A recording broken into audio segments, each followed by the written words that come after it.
വീടിനെ കുറിച്ച് ഓർക്കുമ്പോഴുള്ള ഒറ്റ ദുഃഖം മാത്രമേ എനിക്കുള്ളൂ ചേച്ചി. രുക്മ വീട്ടിൽ നിന്ന് ഇറങ്ങിപ്പോന്നിട്ട് ഇപ്പൊ 2 വർഷമായില്ലേ? അവരതെല്ലാം മറന്നു കാണും. ഇനി ഒന്ന് പോകണം. അടുത്ത സ്കൂൾ അവധിക്ക് നാട്ടിലൊന്ന് പോകാമെന്ന് രഘുവേട്ടൻ പറഞ്ഞു.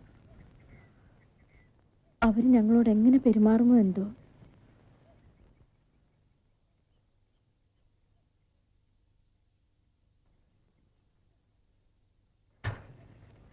ഡോക്ടറെ കണ്ടോ? കണ്ടു. ഡോക്ടർ എന്ത് പറഞ്ഞു ചേച്ചി? രുക്മയ്ക്ക് എന്താണ് അസുഖം? അസുഖമല്ല, സുഖമാ. സുഖമോ?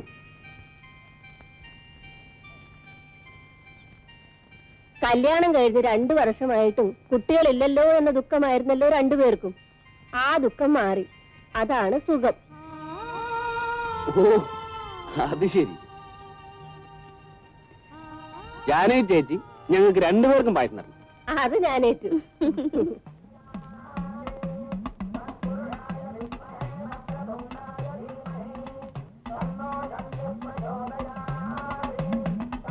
രുക്മ, പ്രയാഗ,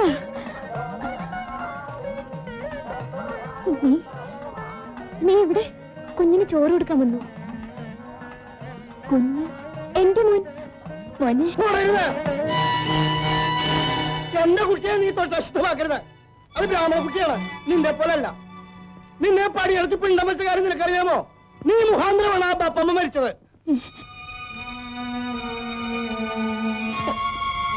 ബപ്പമ്മ മരിച്ചോ?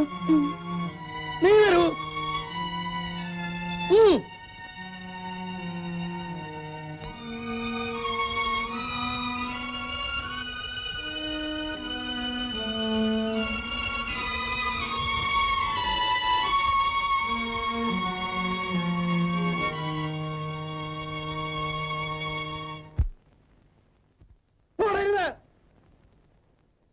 എന്റെ കുട്ടിയെ നീ തൊട്ടഷ്ടമാക്കരുത്.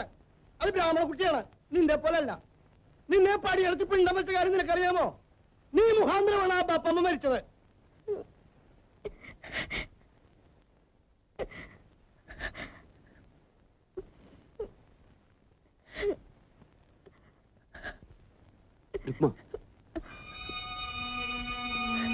എന്തു പറ്റി?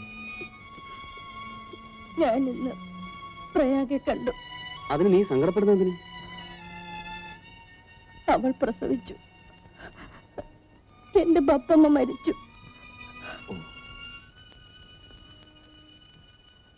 ഞാൻ നിമിത്തമാണ് ബപ്പമ്മ മരിച്ചത്. അല്ല രുക്മ, നമ്മൾ നിമിത്തം. ആരാണ് പ്രയാഗെ കല്യാണം കഴിച്ചത്? പട്ടുമാമു. എനിക്ക് പകരം എന്റെ അനുജത്തെ കുരുതി കൊടുത്തു. ഈ ദുഃഖം ഞാൻ എങ്ങനെ സഹിക്കും? സഹിക്കല്ല, എന്ത് ചെയ്യും? നീ സങ്കടപ്പെടരുത്.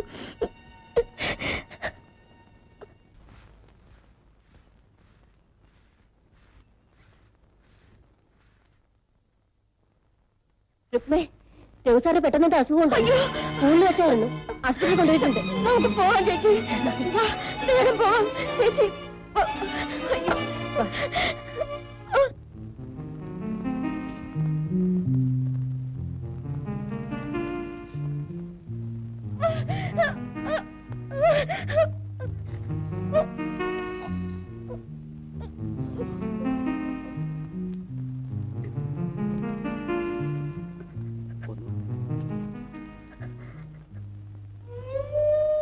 രഘുസാറിന്റെ ഭാര്യയല്ലേ? അതെ. ഞങ്ങൾ അദ്ദേഹത്തിന്റെ കൂടെ ജോലി ചെയ്യുന്ന അധ്യാപകരാണ്. സാറിന് ചെറിയൊരു ഹാർട്ട് അറ്റാക്ക് ഉണ്ടായി. പെട്ടെന്ന് ഇങ്ങോട്ട് കൊണ്ടുവന്നതുകൊണ്ട് കുഴപ്പമൊന്നുമില്ല. ഡോക്ടർ എന്ത് പറഞ്ഞു? അറ്റാക്ക് അല്ലേ, സൂക്ഷിക്കണം. അകത്താരും നിൽക്കണ്ടെന്ന് ഡോക്ടർ പറഞ്ഞു. 24 മണിക്കൂർ കഴിയാതെ ഒന്നും പറയാനാവില്ല.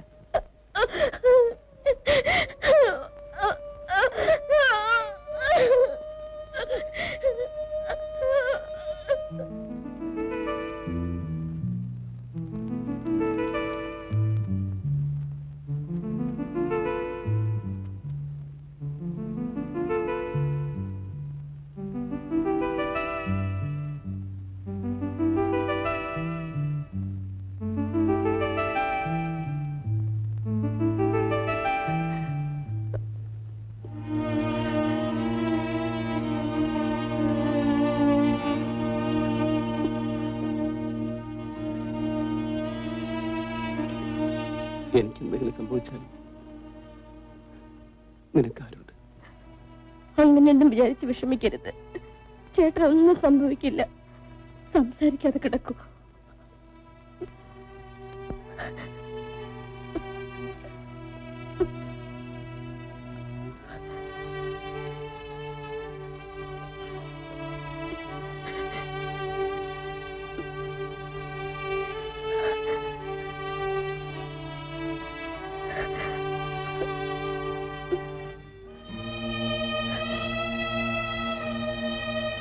എനിക്കെന്തെങ്കിലും സംഭവിച്ചാൽ നമ്മുടെ കുഞ്ഞിനെ വിഷമറിയിക്കാതെ വളർത്തണം.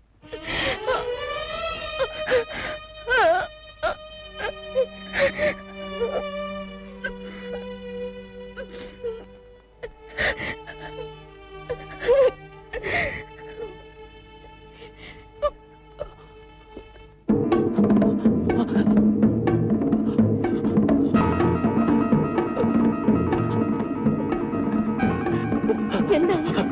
അയ്യോ, എന്താണ് ചേട്ടാ? അയ്യോ, അയ്യോ, ഡോക്ടർ, അദ്ദേഹത്തിന് എന്തോ കൂടുതലാണെന്ന് തോന്നുന്നു.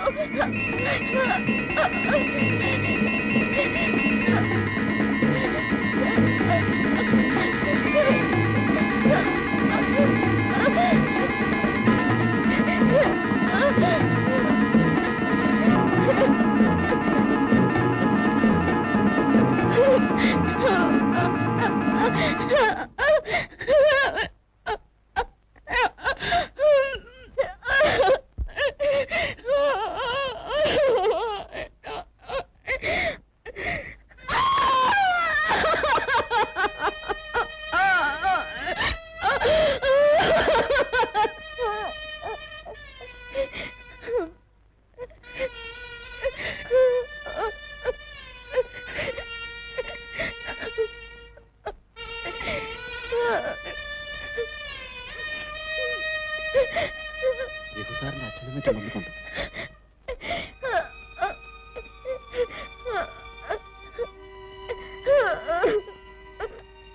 ഹാർട്ട് അറ്റാക്ക് ആയിരുന്നു. ഉടനെ തന്നെ ആശുപത്രി അഡ്മിറ്റ് ചെയ്തു. പക്ഷേ രാത്രി തന്നെ ഞങ്ങൾ കമ്പി അടിച്ചു. കമ്പി കിട്ടിയ ഉടനെ തന്നെ ഞങ്ങൾ പുറപ്പെട്ടു. ശവം കൊണ്ടുപോകാൻ ഒരു വാൻ ഏർപ്പാട് ചെയ്യാൻ ഇടയ്ക്ക് അല്പം താമസിച്ചു. ഇനി താമസിക്കണ്ട. നേരത്തോട് നേരമാകുന്നതിന് മുമ്പ് ശവദാനം നടത്തണമല്ലോ. താമസിക്കണ്ട. എങ്കിൽ ശവം വാനിലേക്ക് കയറ്റാം.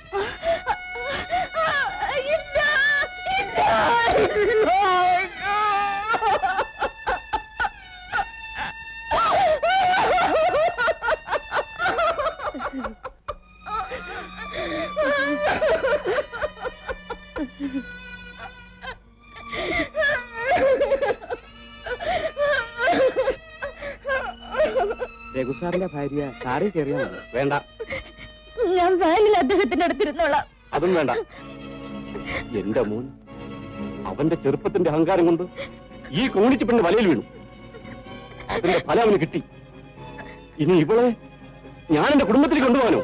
അത് നടപ്പില്ല. ഗർഭിണിയാണ്. ആണെങ്കിൽ അവൾ പുറം. എന്റെ കുടുംബത്തിൽ അവൾക്ക് സ്ഥാനമില്ല.